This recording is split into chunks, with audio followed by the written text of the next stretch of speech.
Good evening friends, आपका मेरे channel एक ट्यूटोरियल में स्वागत है। आज जो है हम लोग MJC मेजर कोर्स 66 का शॉर्ट नोट्स का जो है चर्चा कर रहे हैं। उसी कड़ी में अभी का जो टॉपिक है हमारा इटली का एकीकरण। इटली का एकीकरण, आइए इसको हम लोग पढ़ते हैं। प्रारंभ से ही इटली का इतिहास अत्यंत गौरवपूर्ण रहा। शुरुआत से ही जो इटली देश है उसका इतिहास क्या रहा है? गौरवपूर्ण रहा है। प्रारंभ से ही इटली का इतिहास अत्यंत गौरवपूर्ण रहा है। 3री शताब्दी ईस्वी में इटली में रोम के गणतंत्र की स्थापना हुई, जिसके फलस्वरूप इटली निरंतर उन्नति करता गया और एक समय वह भी आया जब यूरोप का आधा भाग उसके पास था। कह रहा है कि शुरुआत से ही इटली का इतिहास बहुत गौरवपूर्ण रहा है, गौरव का बात रहा है। 3री शताब्दी का बात कर रहा है कि उसमें इटली में रोम के गणतंत्र रिपब्लिक ऑफ रोम की स्थापना हुई, जिसके फलस्वरूप इटली जो है निरंतर लगातार उन्नति करता गया, विकास करता गया। और एक समय यह भी आया कि जब यूरोप का जो है आधा भाग पूरा किसके पास था? इटली के पास था। कह रहा है कि प्रारंभ से ही इटली का इतिहास अत्यंत गौरवपूर्ण रहा है। 3री शताब्दी ईस्वी में इटली में रोम के गणतंत्र की स्थापना हुई, जिसके फलस्वरूप इटली निरंतर उन्नति करता गया और एक समय वह भी आया जब यूरोप का आधा भाग उसके पास था। यहाँ तक कि ईसाई धर्म का केंद्र भी रोम ही था। ईसाई के जो जितने भी मानने वाले थे वो उनका केंद्र भी रोम ही था। पोप, जो यूरोप वासियों का धार्मिक गुरु माना जाता था, रोम में ही रहता था। परंतु मध्य युग में रोम का विशाल साम्राज्य डोलने लगा और इटली 18वीं शताब्दी में छोटे छोटे राज्यों में विभक्त हो गया, बट गया। लिख रहा है कि ईसाई धर्म का केंद्र भी रोम ही था और पोप, जो यूरोप वासियों के धार्मिक गुरु माने जाते थे, वो भी रोम में रहते थे। लेकिन मिडिल युग में, मिडिल पीरियड में क्या हुआ कि रोम का जो बड़ा एम्पायर है, विशाल साम्राज्य जो था, वो डोलने लगा और इटली जो है 18वीं शताब्दी में छोटे छोटे राज्यों में क्या हो गया? टूट गया, विभक्त हो गया। फ्रांस की क्रांति का प्रभाव इटली पर भी पड़ा और उसके भाग्य ने पलटी खाया। नेपोलियन बोनापार्ट ने इटली के भिन्न भिन्न राज्यों पर विजय प्राप्त कर के गणतंत्र राज्यों की स्थापना की। नेपोलियन बोनापार्ट जो थे वो इटली के अलग अलग राज्यों पर विजय प्राप्त करके, जीत करके वहाँ गणतंत्र राज्यों की क्या क्या स्थापना की। फ्रांस का सम्राट बनने के पश्चात, जब फ्रांस का सम्राट बन गए, उसके बाद उसने मैंने नेपोलियन बोनापार्ट ने संपूर्ण इटली को संगठित करके एक राज्य, किंगडम ऑफ इटली की स्थापना कर दी।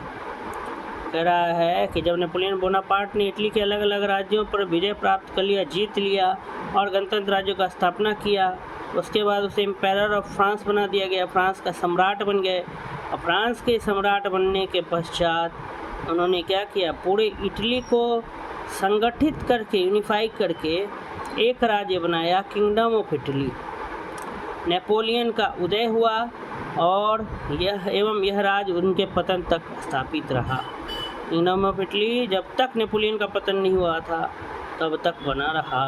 नेपोलियन ने अनजाने ही इटली के एकीकरण में भाग लेकर इटली की जनता के हृदयों में संगठन की भावना क्या कर दी? उत्पन्न कर दी। नेपोलियन जो थे अनजाने में ही इटली का जो एकीकरण था उसमें जो भाग लिया, उससे जनता के जो हृदय थी उनमें संगठन की क्या आने लगी? भावना उत्पन्न होने लगी। उसके सुधारों एवं शिक्षा प्रसार के कारण इटली वासियों ने समझा कि इटली भी एक महान देश है तथा इटली की जनता को चाहिए कि वह इटली के प्राचीन गौरव की रक्षा करने के लिए आपस में मिलकर चले। तो नेपोलियन बोनापार्ट की वजह से इटली के लोगों में भी जो था संगठन की भावना उत्पन्न होने लगी और नेपोलियन के जो सुधार थे और शिक्षा जो प्रसार हुआ नेपोलियन के कारण, जो शिक्षा का जो प्रसार हुआ, एजुकेशन जो फैला, तो उसके कारण इटली वासियों ने समझा, इटली वासियों को भी आभास हुआ कि इटली भी एक महान देश है तथा इटली की जनता को चाहिए कि वह इटली के प्राचीन गौरव, इटली का जो पुराना इतिहास था, उसकी रक्षा करने के लिए आपस में मिलकर चलें। इन भावनाओं पर विचार करने के लिए इटली में बड़े बड़े देशभक्त नेताओं का क्या हुआ, उदय हुआ। ये जो नेशनलिज्म का जो फीलिंग था, इस पर विचार करने के लिए इटली में जो थे बड़े बड़े देशभक्त नेताओं का क्या हुआ, उदय हुआ, जिन्होंने अपने प्रयत्नों द्वारा, जिन्होंने अपनी कोशिश द्वारा इटली के भाग्य को ही बदल दिया। परंतु 1815 ईस्वी में नेपोलियन के पतन के पश्चात, लेकिन जब 1815 में नेपोलियन हार गया, उसके पतन के पश्चात इटली को उसकी जनता की इच्छा के विरुद्ध पुनः छोटे छोटे राज्यों में विभक्त कर दिया गया। इटली की जनता नहीं चाहती थी कि फिर से वह छोटे छोटे राज्यों में बटे, परंतु जब नेपोलियन हार गया, नेपोलियन का पतन हो गया, तब इटली की जनता की इच्छा के विरुद्ध जो है जाकर के छोटे छोटे राज्यों में इटली को क्या कर दिया गया, विभक्त कर दिया गया। इटली केवल अब नाम मात्र का देश रह गया। इटली के देशभक्तों ने अपनी एकता प्राप्त करने का कई बार कोशिश किया, प्रयत्न किया, परंतु उनकी योजनाओं को असफल बना दिया गया। उनका जो भी प्लानिंग था वो फेल हो जा रहा था। विदेशी शक्तियों ने बार बार आक्रमण करके इटली को क्या कर दिया, छिन्न भिन्न कर दिया। 1815 से 1831 तक इटली की एकता स्थापित करने के लिए जो प्रचार हुए थे वो ये बेकार साबित हुए। 1815 से 1831 तक इटली की एकता स्थापित करने के लिए बहुत सारे प्रचार प्रसार हुए थे, वे बेकार साबित हो गए। इसी समय इटली में मैजीनी नामक एक महान विभूति का प्रादुर्भाव हुआ, जिसने इटली के राष्ट्रीय जीवन में एक नई जान फूंक दी। कह रहा है कि इटली में मैजीनी नामक एक महान व्यक्ति का, विभूति का क्या हुआ, प्रादुर्भाव हुआ, इमरजेंस हुआ, यानी वो आए, जिसने इटली के राष्ट्रीय जीवन में, इटली का जो नेशनलिज्म है, राष्ट्रीय जीवन है, उसमें एक नया जान फूंक दिया। इटली के राष्ट्रीय आंदोलन का वो पैगंबर था। इटली का जो नेशनलिस्ट मूवमेंट था उसका मेन हेड माना गया, किसको, मैजीनी को। देश विदेश में घूमने के बाद 1831 ईस्वी में वह फ्रांस पहुंचा। देश विदेश में बहुत घूमने के बाद 1831 में कौन फ्रांस पहुंचा, मैजीनी, और वहाँ यंग इटली नामक एक संस्था की स्थापना की। और जब 1831 ईस्वी में फ्रांस पहुंचा मैजीनी, वहाँ उसने यंग इटली नामक क्या किया, एक संस्था का स्थापना किया, जिसने राष्ट्रीय आंदोलन में शीघ्र ही कार्बोनरी की स्थापना के लिए नवीन इटली के निर्माण में बड़ा ही महत्वपूर्ण भाग लिया। कह रहा है कि देश विदेश में घूमने के बाद 1831 ईस्वी में जब मैजीनी फ्रांस पहुंचा और वहाँ यंग इटली नामक एक संस्था बनाया, जिसने राष्ट्रीय आंदोलन में, ठीक है, कार्बोनरी की स्थापना किया, नया इटली के निर्माण में बहुत बड़ा क्या दिया, योगदान दिया यंग इटली ने। तो यंग इटली किसने बनाया था, मैजीनी ने बनाया था। अगला जो देशभक्त आया जो इटली को एकीकृत करना चाहता था, उसमें था कावूर। कावूर के प्रधानमंत्री हो जाने के बाद इटली की स्वतंत्रता और एकता दूसरे राष्ट्रों की सहायता पर निर्भर करती है, ऐसा उसे विश्वास था। कावूर जब प्रधानमंत्री बना तो इटली की स्वतंत्रता और एकता उसको ऐसा लगता था कि दूसरे राष्ट्रों की सहायता पर निर्भर करती है, ऐसा उसे विश्वास था कि कावूर इटली की समस्या को एक अंतर्राष्ट्रीय समस्या बना देना चाहता था। 1815 से बराबर इटली को ऑस्ट्रेलिया का घरेलू मामला समझा जाता था।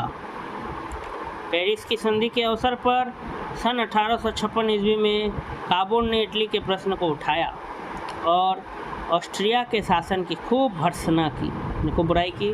फलतः सारे यूरोप की बड़ी बड़ी शक्तियाँ भी उस समस्या पर विचार करने लगी।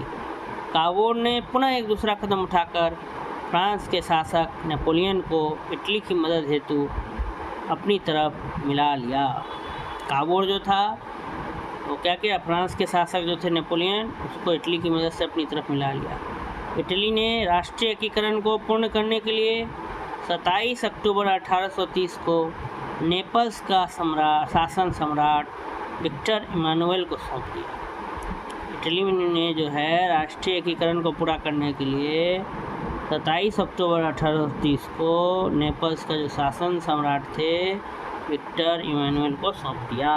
नवंबर में दक्षिण इटली में जनमत कराया गया।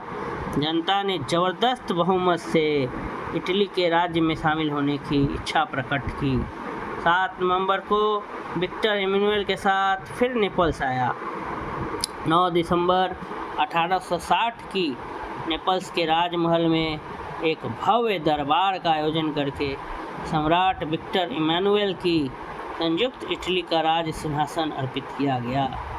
यानी विक्टर इमानुएल को पूरा इटली का राज सिंहासन दिया गया। 9 दिसंबर 1860 को नेपल्स के राजमहल में बहुत बड़ा दरबार का आयोजन हुआ और उसमें विक्टर इमानुएल को क्या चुना गया, राज सिंहासन अर्पित किया गया पूरे इटली का, संयुक्त इटली। इटली के इतिहास में काबूल का नाम सदा अमर रहेगा। इटली के एकीकरण का प्रधान श्रेय अगर देखा जाए यूनिफिकेशन ऑफ इटली में जो सबसे बड़ा योगदान रहा वो मैजिनी, गैरीबाल्डी, काबूल तथा विक्टर इमानुएल को, ये सब लोग हैं, इनका बहुत बड़ा क्या रहा, योगदान रहा इटली के एकीकरण को सफल बनाने में। इस तरह संपूर्ण इटली का एकीकरण हो गया, परंतु रोम अभी भी अलग था। 1878 ईस्वी में रोम जो था वो स्वतंत्र हो गया और संयुक्त इटली को राजधानी बनाया गया। जून 1871 ईस्वी में विक्टर इमानुएल अपने परिवार, राज दरबारों और संसद के साथ रोम चला गया। तत्पश्चात उसके बाद जनता को संबोधित करते हुए उसने कहा, विक्टर इमानुएल ने, कि हम रोम में आ गए हैं और यहीं रहेंगे। इस तरह इटली का एकीकरण पूरा हो गया। अंत में 1878 ईस्वी में विक्टर इमानुएल की क्या हो गई, मृत्यु हो गई। तो इस तरीके से ये टॉपिक जो था इटली का एकीकरण वो हमारा समाप्त होता है यहीं पर। अगर आपको मेरी वीडियो अच्छी लगी तो सब्सक्राइब करें और अधिक से अधिक स्टूडेंट्स तक पहुंचाएं। धन्यवाद।